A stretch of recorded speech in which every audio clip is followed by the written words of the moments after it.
Everyone, welcome to my channel. I am Simran Sahni and आज मैं आपको पढ़ाऊंगी क्लास 12 इंग्लिश की पहली पोएम जिसका नाम है माई मदर एट 66। ओके, तो ये जो पोएम है बहुत ज़्यादा इमोशनल पोएम है जिसको लिखा है हमारी पोएट ने जिनका नाम है कमला दास। तो सबसे पहले एज पर आवर कस्टम तुम्हें लिखना है हमारी पोएट का नाम इन द कमेंट सेक्शन क्योंकि एग्जाम में ही आने वाला है।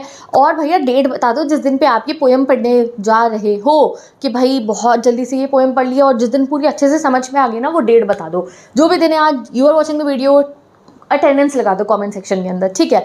तो भाई आपने डेट कमेंट कर दी, पोएम का नाम राइटर का नाम कमेंट कर दिया है। अब पढ़ाती हूँ आपको पोएम में होने क्या वाला है। बहुत इमोशनल, बहुत सैड और बहुत ही ज़्यादा जो है आप कह सकते हो कि ये मेलनकलिक पोएम है, थोड़ी सी दुख भरी पोएम है ये, क्योंकि इसमें जो है हमें एक डर का सामना करना पड़ेगा जो बहुत से लोग फेस करते हैं, हर बच्चा फेस करता है, हर इंसान फेस करता है। क्या कि हम कभी अपनी माँ से दूर ना हो जाए। बचपन में स्कूल जाने का मन नहीं करता था, क्यों हम ऑटो में रोते थे कि भाई स्कूल नहीं जाना है, मम्मी की याद आएगी घर स्कूल जाके। मार्केट मम्मी जाती थी तो हम रोते थे, पापा दुकान पे जाते हैं फिर भी ठीक है यार, बट मम्मी से दूर जाना मतलब बहुत ही डर लगता है। एग्जैक्टली ये बचपन का डर ये नहीं है, बचपन में ही रह जाता है, बड़े होने तक हमें ये डर आता है जब अपने माँ बाप को हम बूढ़ा होता हुआ देखते हैं। स्पेशली अगर इस पोएम से देखिए अपनी माँ को, तो ऐसा ही डर हमारी जो पोएट है उनको महसूस होता है। क्या बात है भाई, वो बहुत बड़ी हो चुकी हैं, अब उनकी शादी हो चुकी है, she is having her life. वो अपने मायके आई हुई है, अपनी मम्मी पापा के घर आई हुई हैं। अब वो हमेशा तो वहाँ नहीं रहेंगी, वो अब अपने घर वापस जा रही थी। तो वो जा रही थी गाड़ी में बैठ के, वो ड्राइव कर रही थी, वो एयरपोर्ट की तरफ जा रही थी कोचिन के।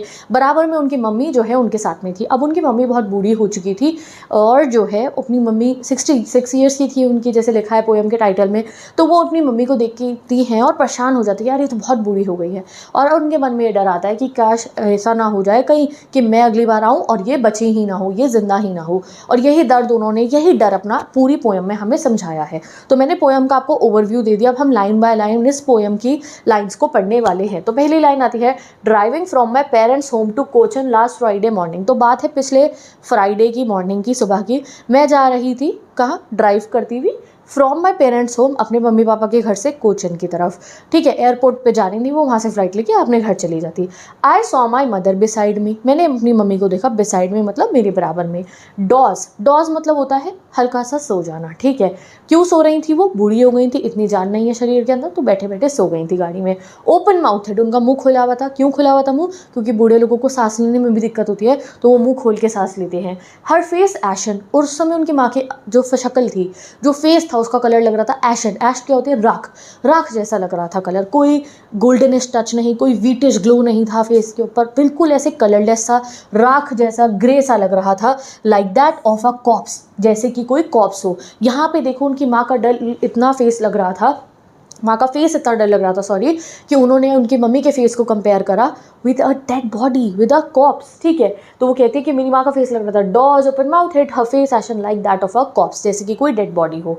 एंड फिर जैसे ही वो अपनी मम्मी के फेस को देखती है, she realised with pain that she was as old as she looked. कह रही मुझे उनको देख के समझ में आया कि अरे ये उतनी बूढ़ी हो गई हैं जितनी बूढ़ी दिख रही हैं, मतलब ये 66 की अब हो गई हैं, that means she is approaching death. ये बात उनके मन में आ जाती है। अब स्टार्टिंग से दोबारा पढ़ते हैं। Driving from my parents home to Cochin last Friday morning, I saw my mother beside me, doze open mouthed her face ashen like that of a corpse, and realise with pain that she is was as old as she looked. अब जैसे ही वो ये realise कर लेती हैं तो वो क्या करती हैं, but soon put that thought away. But जैसे ही उनके दिमाग में ये बात आई कि मेरी माँ बूढ़ी हो गई है, तभी वो कहती हैं मैंने उस दिमाग से निकाल दिया अपनी उस बात को, मुझे डर लग गया। But soon put that thought away and looked at young trees sprinting and the merry children spilling out of their homes। क्या करा उन्होंने, गाड़ी में थी ना, गाड़ी चला रही थी, और ये बुरी सा ख्याल उनके मन में आया कि उनकी माँ बहुत बूढ़ी हो गई है। तो सुन उन्होंने जल्द से जल्द उन्होंने अपने उस दिमाग से उस ख्याल को बाहर निकाला। बाहर निकालने के लिए उन्होंने गाड़ी चला रही थी, गाड़ी से बाहर देखा। जैसे ही उन्होंने गाड़ी से बाहर देखा, वहाँ उन्हें दिखे यंग ट्रीज, जवान छोटे छोटे पेड़। यंग वर्ड उन्होंने जानबूझ के यूज़ करा है, कंट्रास्ट यानी कि अपोजिट दिखाने के लिए अपनी मदर से, कि पेड़ तो थे यंग और उनकी माँ थी बिल्कुल बूढ़ी सी। यंग ट्रीज थे और वो क्या करते थे, स्प्रिंटिंग। स्प्रिंटिंग क्या होता है, भागना। क्या पेड़ भागते हैं, नहीं ना। तो यहाँ पे हमारा एक पोएटिक डिवाइस यूज़ हुआ है जिसको हम कहते हैं पर्सोनिफिकेशन। इसका मतलब जब आप किसी नॉन ह्यूमन चीज़ को ह्यूमन जैसा दिखाओ। क्या पेड़ भागते नहीं ना, तो उन्होंने कहा यंग ट्री स्प्रिंट कर रहे थे, यानी कि जब भी आप गाड़ी से यूँ जाओगे पेड़ भागते हुए दिखते हैं ना, फास्ट चल रही थी गाड़ी, तो उन्होंने ये डिफरेंस दिखाया कि कहाँ मेरी माँ बेजान सी सो रही है गाड़ी में, वहाँ पेड़ भाग रहे हैं। तो ये लाइफ और डेथ का और एनर्जी का और जो है वो बिल्कुल स्टिल एनर्जी का डिफरेंस दिखा रही थी, ठीक है। And the Mary children spilling out of their homes. और वो क्या कहती है, क्या हो रहा था, छोटे छोटे बच्चे, मैरी मतलब क्या हुआ, खुश बच्चे। हमारी पोएट गाड़ी के अंदर कैसी हैं, दुखी हैं, तो एक और अपोजिट उन्होंने दिखा दिया। चिल्ड्रन मतलब बच्चे, लाइफ, और मम्मी का है उनकी डेथ दिखा रही है इस समय। Spilling out of their home, spilling out of their home में एक इमेजिनरी लग रही है, देखो स्पिलिंग मतलब क्या होता है, स्पिल मतलब होता है जैसे पानी की आप टूटी खोल दो और पानी गिरता हुआ जाता है, बच्चे ऐसे अपने घरों से भागते भागते, जैसे शाम के 5 बच्चे ऐसे ही आते हैं ना प्लेग्राउंड में, बिल्कुल वैसे ही आ रहे थे। तो ये पूरी लाइन उन्होंने एक कंट्रास्ट लाइफ और डेथ का शो करने के लिए हमें दिखाई है कि गाड़ी के अंदर का माहौल कैसा था, पेनफुल था। इट वाज जो है एक डेथ का सा माहौल उन्हें दिख रहा था, और बाहर बिल्कुल एक cheerful, lively, vitality and happiness का माहौल था। ठीक है, चलो, तो the poet feels a sudden sadness seeing her mother's old as. She notices how life around her is full of energy and youth while her mother appears frail and ageing. बल्कि उनकी mummy तो नाजुक सी और ageing लग रही थी, बाहर की दुनिया तो अभी भी बिल्कुल जवान है, उन्हें ऐसा लगता है। But after the airport security check, अब वो एयरपोर्ट पे पहुंच गए, सिक्योरिटी चेक उन्होंने कर लिया, वो देखो यहाँ खड़ी हुई थी अपना बैगेज लगेज लेके।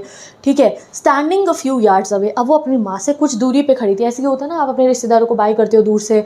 I looked again at her, कह रही अब मैंने अपनी माँ को फिर देखा। अब उनका फेस कैसा लग रहा था, वान, वान मतलब होता है पेल, या फिर आप कह सकते हो कलरलेस। कलरलेस लिखना, बुक में कलरलेस लिखा है। ठीक है, as a late winter moon, बिल्कुल ऐसा लग रहा था मेरी माँ की शक्ल जैसे सर्दियों का चांद होना। वाई सर्दियों का चांद उन्होंने कहा, सर्दियों का चांद उन्होंने इसलिए कहा क्योंकि देखो सर्दियों में चांद की चमक भी फीकी पड़ जाती है, उसके आगे कोहरे के बादल आ जाते हैं, और विंटर जो होता है आखिरी सीज़न होता है अर्थ का। ठीक है, उसके बाद दोबारा शुरुआत होती है। ऐसे ही हमारी लाइफ के अंदर बुढ़ापा आखिरी समय होता है, आखिरी स्टेज होती है, तो इसलिए उन्होंने ये कंपैरिजन यूज़ करा है, सिमिली लगा के। यहाँ पे कौन सा पोएटिक डिवाइस हुआ है, सिमिली। जब भी हम कंपैरिजन करते हैं एज लगा के और लाइक लगा के, जैसे मैं कह रही हूँ एज स्वीट एज शुगर, तो ये हुआ सिमिली। मैं कह रही हूँ जैसे मैंने कहा बिजी लाइक अ बी, तो वो क्या है, लाइक ही लग गया ना, ये क्या है, कंपैरिजन हो रहा है सिमिली का। तो उन्होंने कहा as late as wet winter's moon, मेरी माँ की शक्ल ऐसी लग रही थी जैसे सर्दियों का चांद हो। और ये सोचने के बाद उन्होंने कि मम्मी की शक्ल काफ़ी अब लग रही है कि बूढ़ी हो गई हैं, she is in the winter of her life, वो सोचती हैं दैट जो है फेल दैट ओल्ड फेमिलियर एक, तभी उनको जो अपने बचपन का डर होता है, एक मतलब क्या होता है, पेन, वरी, दर्द याद आ जाता है, माई चाइल्डहुड फियर। और चाइल्डहुड का फियर क्या था, लूजिंग हर मदर। ठीक है, तो जो वर्ड मीनिंग है ना वो मैंने यही ब्रैकेट में लिख दी है, आप भी अपनी एनसीईआरटी निकाल के पोएम के ब्रैकेट्स में वर्ड मीनिंग लिख दो, कभी डिफिकल्टी होगी ही नहीं। But all I said was see you soon Amma, but फिर भी वो अपनी मदर को बताती नहीं है कि वो कितना डर रही है, वो ऐसे बाय करते हुए कहती है सी you soon Amma, and all I did was smile smile and smile. ये 3 बार स्माइल रिपीट हुआ है, ये रेपिटेशन नाम का एक पोएटिक डिवाइस यूज़ है, जब हम बात पे गौर फरमाने के लिए, बात को दबाव देने के लिए जब यूज़ करते हैं 3 वर्ड्स को रिपीटेडली, उसे हम कहते हैं रेपिटेशन। तो उन्होंने स्माइल करा, स्माइल करा, स्माइल करा। स्माइल क्यों करा, अपना दुख छुपाने के लिए, कि उन्हें समझ में ना आए मैं परेशान हूँ। और जो है वो क्या बोलती है, सी यू सून अम्मा। सी यू सून अम्मा क्यों बोला उन्होंने, एक पॉजिटिव थिंकिंग के लिए बोल के जाती है चलो फिर मिलूंगी, अंदर से बहुत डर रही है, परेशान है, बट फिर भी एक अच्छे से नोट पे वो जाती हैं कि चलो फिर मिलूंगी। ठीक है, और यहाँ पे हमारी ये पोएम कंप्लीट हो जाती है। तो इस स्टैंजा का क्या पूरा हमारा एक्सप्लेनेशन हुआ, seeing her mother frail, frail मतलब नाजुक, एयरपोर्ट पे पहुंच के फिर आ गई ना बात दिमाग में, तब तो बात दिमाग से बाहर निकाल दी थी गाड़ी में से बच्चों को देख के। ठीक है, makes the poet feel emotional and afraid, फिर डर जाती हैं, फिर इमोशनल हो जाती है, but she hides her worry, but फिर छुपा लेती है अपनी वरी, किससे, स्माइल, स्माइल एंड स्माइल के पीछे।